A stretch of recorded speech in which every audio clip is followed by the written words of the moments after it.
program in the Sagnerugu district of the northern region is facing a severe threat to its existence. Newly recruited caterers of the program have abandoned post after an irate youth of a pro-NPP vigilante group calling itself Burma Camp put their office under lock and key, saying they were unhappy about how the program is being managed. Let's hear from leader of the Burma Camp group, Kamil Suleimana. Actually, let's hear from some of the teachers who have been pleading anonymity.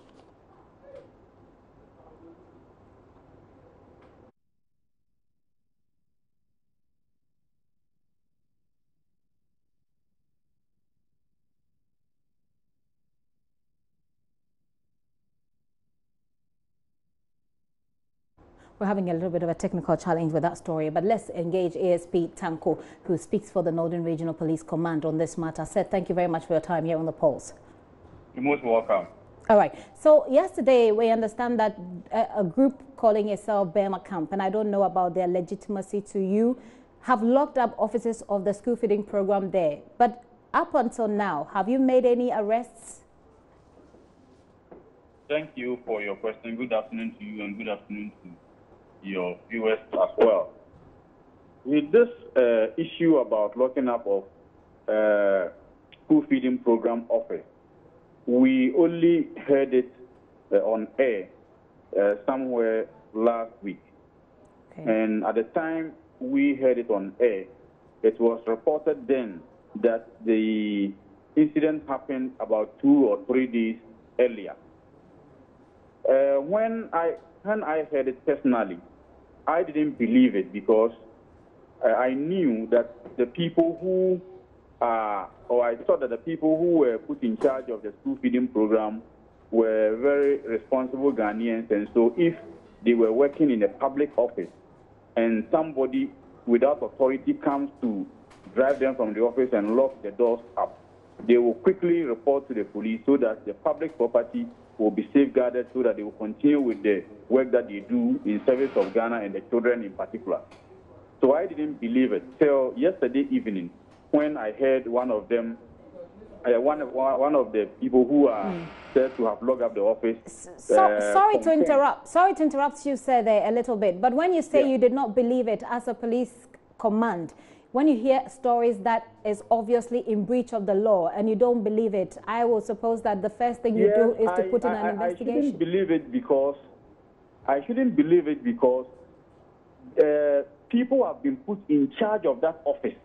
People who are thought to be responsible have been put in charge of that office to execute a job. And if their office has been closed and they taxed on the place by tax, 2 or 3 days, and they have not reported to police.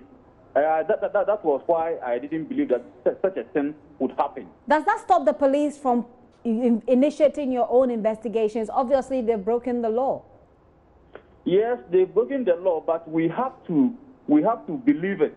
Okay, we have to believe it because this is not normal. This is not very reasonable for us to believe that something of this nature has happened, and the officers who have been put in charge have refused to report such a matter to the police. So that was why I said I didn't believe it when I heard it, because when I heard it, it was reported it happened 2 or 3 days earlier. Then yesterday, there was this program on one of the radio stations where somebody who said he was part of those who locked up the office confirmed that, yes, they did it. This morning, we sent men to check it up, and when they went, they reported back that the office was indeed closed. But we cannot go there as a police institution and break the doors open and break the doors open. We have to get in touch with the people who are working there for them to confirm that indeed they were in the office when these people came to drive them out and lock the office. If we are able to confirm that from them, then we will open the office for them, provide them with security so that they can work. But I tell you that up to now, as we are speaking, nobody has made any formal report to the police, and it's very surprising. This afternoon, my colleague in the region, Hashmin, is telling me that members, staff of the school feeding program there have made a report to your office this morning. I think is that not correct? Yes, I'm telling you that up to now, nobody has made any complaint to us. Right. So until they make any official complaint to you, these people, one of whom I'm going to play, and I'm sure that you'll be watching the show from where you are. You'd hear from, his name is Kamil Sulemana. Apparently, he's the leader. He's the leader of the group. Now, yeah, you must have heard. I don't have a TV set where I am now. No problem, sir. But this is a name that it's available, and he's speaking to the media openly, freely. Doesn't even seem to know that he's breaking any law by doing what he's doing. Are you going to look for this person, this group, the Bema Camp group? Is it a group that's known to you? Yeah, we don't know of any group that is called Bema Camp group. We just heard it in the media that there's a group called that is called by that name. But as I told you, we have sent men to the place, okay, and they come to tell us that the place is indeed locked up. We are trying to establish contact with the people who work there. After we've been able to establish contact with them and they confirm that indeed they were driven off, then we'll ask them if they knew the perpetrators. Then we'll go after them and deal with them as the law requires. Okay. So, but can I ask you something? Please. Yes. Oh, you want to ask me something? Yes. Have you been able to speak to the people who are in charge of the school feeding program in the north, or have your correspondent been able to do that for you? We've spoken to the zonal coordinator. And he confirmed to you that the people drove them from the office and locked the doors. That is what they are saying, and that they have lodged a complaint with you. Yeah, please let me ask a final question. I'm not supposed to be asking you questions. Were you able to ask them why they haven't reported to the police? If you would hold on, sir, for me briefly, I'd like to play for you what Kamil Sulemana has been telling us. They are insisting that they will not open the door for the caterers. Yes, I'll come to that. I'd like for us to take it one step at a time, if that's okay with you. Just hold on for me briefly. Yeah, let's hear him. He's allegedly or supposed to be the Bema Camp group leader. His name is Kamil Sulemana. Let's hear from him. Are not addressed. I don't think that will open that office. What are the conditions? The conditions are, we said in our press release, you see a caterer at the same time a monitor. And those caterers, those people are holding more than 5 schools, 2 schools, 3 schools, and at the same time monitors. And they are not the only people in their party, and they are not the only people in the northern region. And secondly, when it comes to the coordinators, northern region, they divided into only 7 zones. Out of the 7, 5 out of it is coming from one particular tribe, which is our warrant. Because northern region is made out of several tribes and several ethnic groups. So if such a thing is, if there's such an opportunity, it should be divided among those tribes so that good work can be supervised or can be done. Okay, these issues, have you pointed it out to the authority or the leadership of the party? Yeah, we have done so, because after the press and the locking of the office, we gave some of the we gave some of the press release to we gave some of the petition to the regional chairman, the regional council of feathers, and the regional coordinator, the school feeding program too. And what are they saying? Yeah, yesterday they called us, so we had a meeting with them. So they asked us why that. So we explained to them, and they realized that, oh, we are having a case. So later we concluded that, oh, we conclude with them that within a specific period of time, they work on it, they will address our issue so that we can go and open the office. Obviously, ASP, you've heard him speak, and he's raising some concerns that, you know, some of which doesn't necessarily fall within your jurisdiction. So he's talking about. So, sir, if you let me land, please, if you let me land. I was telling you that I didn't hear him. Oh, you didn't hear him? No, okay. I didn't hear the voice. Very well. So the point he's basically making is that until the concerns that they have raised in the press release that they sent heeded to, or the concerns are heard in any way and responded to, they are not going to open that office. So it appears that it doesn't matter, even if your men are there, they are still going to keep that office under lock and key. Yes, I told you we sent men there this morning, and when they went, they didn't meet anybody. And I'm saying that we cannot also open the offices and leave them like that. We need to get the people who work there, right, take them to the place, open the office, and allow them to work, and we'll provide them with the security. That's what we're going to do. But we have to be able to identify the people who work there, and then take them there to do that action. Right. Very well. But then what the other point that I'm making with this sound that we played, even though you didn't hear, is that when you have someone speak boldly to the media that I have done this, I have done an unlawful act, and I am not going to stop what I'm doing until my concerns are heard, does it not give you enough enough opportunity? Does it not give you the ability to then go in on people like that and arrest them if need be, perhaps? Yes, we can. I didn't hear what you are telling me, because when you said this is you are playing the voice, that was all. I didn't hear any sound till you came back. You came back. Right. Yes, but if we are able to lay hand on the tape and we listen to it and we think we can, we think we should take an action, we will surely do that. But we need to listen to the tape first. But our preoccupation now is to be able to establish contact with the people who work there, for them to confirm to us. We take them there, open the doors for them, and we provide them with the necessary security. Okay, so finally, let's just assume that I am really concerned about your men and about getting entangled in all of this political conversation. We've seen what happened in Kumasi, for example. People are saying that this gives the police cause to fear, cause to panic when you have to, arrest people like this who are purportedly affiliated to the governing political party. Is that one of your greatest fears as police in the northern region over this matter? Not at all. We are not at all. We are police officers, okay? And we are working with the law. We don't need anybody to instruct us whether to do this or not to do that. So far as we think an act infringes upon the law, we are going to deal with it. Okay. We are looking for the persons who work in the office, for them to confirm to us that indeed they were they were driven away from the office and the office is locked up.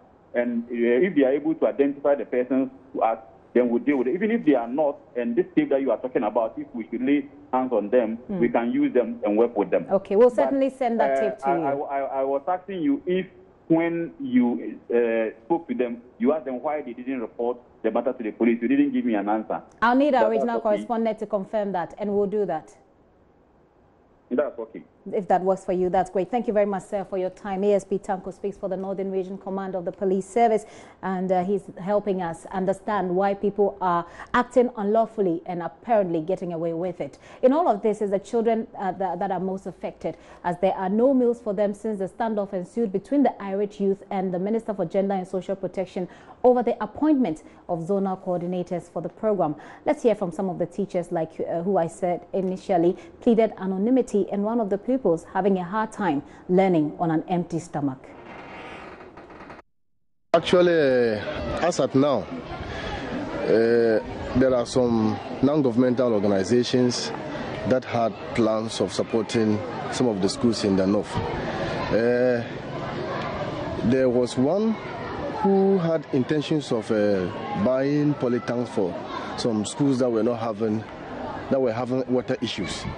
But because of the current happenings, we've not heard from them. And I know it's because of what exactly is happening. Besides that, we have other NGOs who are supporting the program in the region. World Food Program, PCD, SNV, HESHI, World Food Program we're supporting it. Ever since last time, they have pulled out. Reasons we don't know yet. Maybe they have met their target or not. But even if they had the intentions of coming back to support the program, with the recent happenings in the region, I don't see that happening. PCD used to provide nutritional micronutrients powder to schools to help the caterers in cooking. That has not happened since last time, and we don't know if they are coming back with this current situation too. Hershey company were providing Vivi product, we call it chocolate. They used to give it to the schools. Since last time, they have not given them again. And we did monitoring this time, and we realized that most of the schools will tell us that they've not seen them this time. So we don't know whether they will be coming back with these recent happenings or not. So all these things that is happening in the region is not good for the program and is affecting the region negatively. So if anybody who is in charge somewhere should hide his or her selfish interest and then look to the real issues and then work on it, it will help the region in a positive way. Thank you very much. Since school reopened, they have not been cooking for us. Anytime we go on break, we don't get food to eat. The mother who have been cooking for us is not coming again.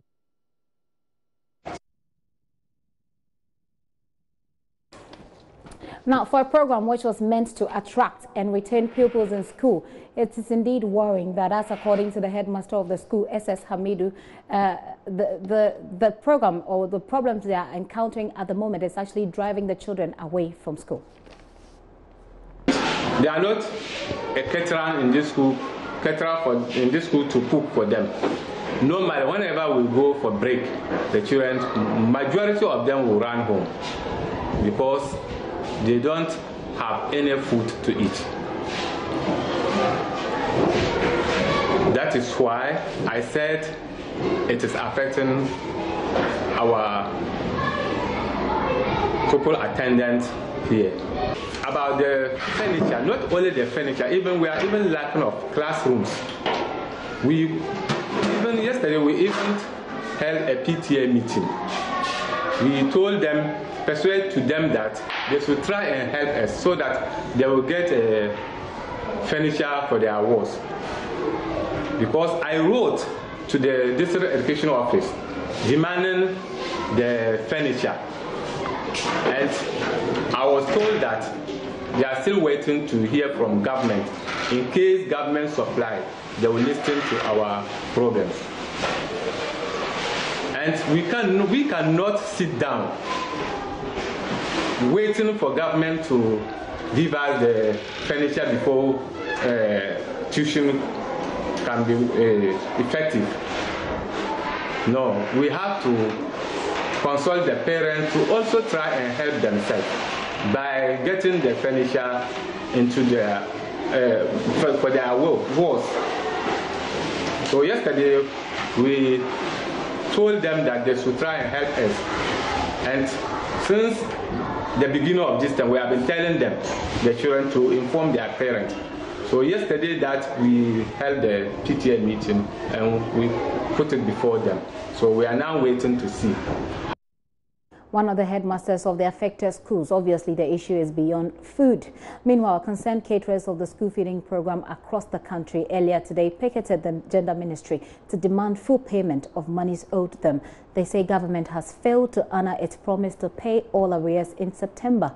However, out of 125 days, government has only paid for 7 days. They have threatened to stage another demonstration if the ministry fails to, within a week, pay their monies in full.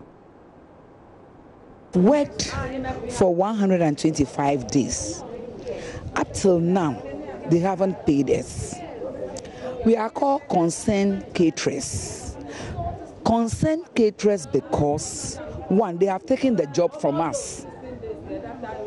They have taken the job from us, and they haven't paid us for our second term and third term.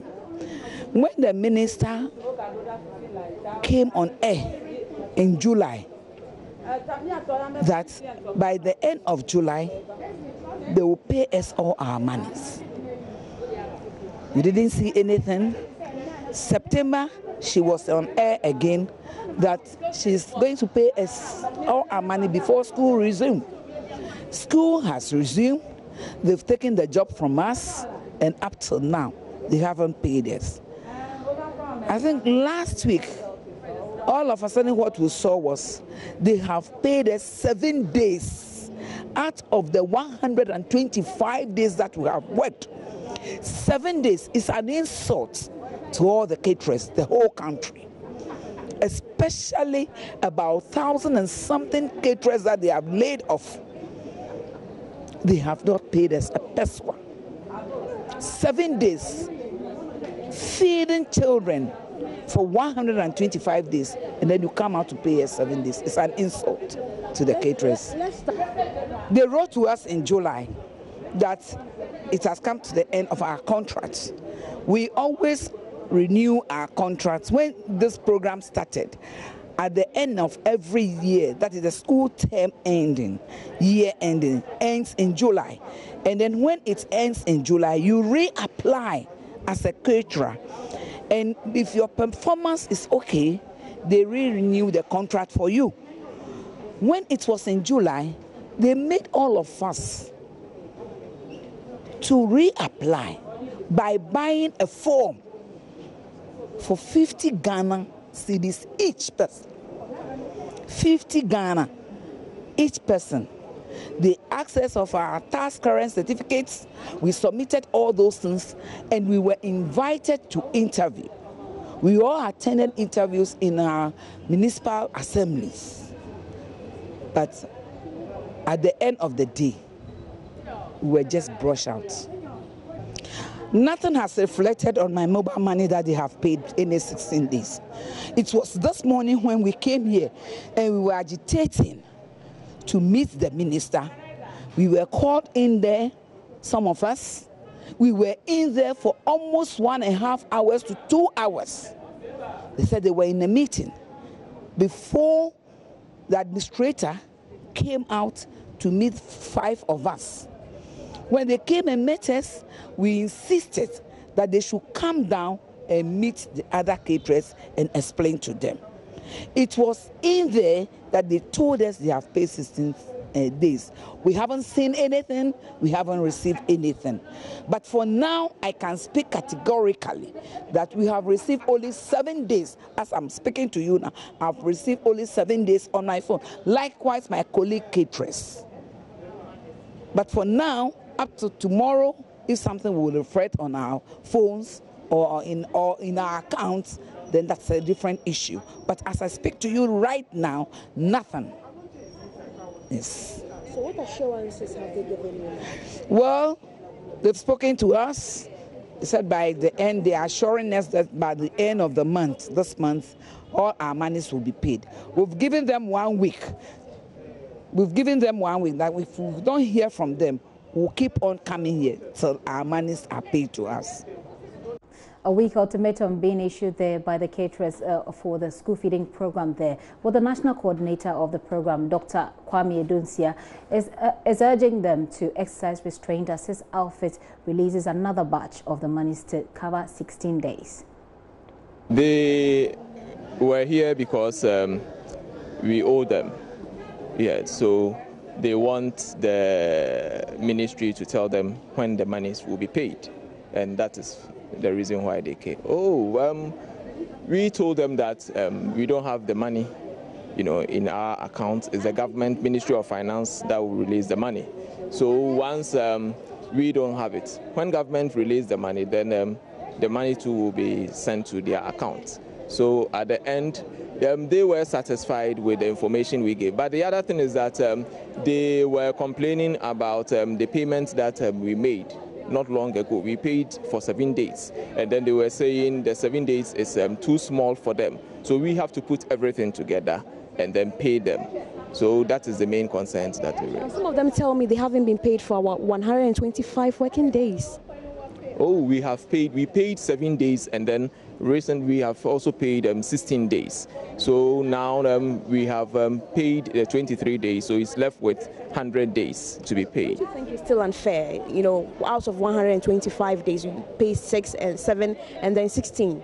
Oh, if you look at the commitment the government has shown in the payment of caterers, it's very monumental, because from March till now, government has released an amount of 151 million to caterers, and this one for any government is very good.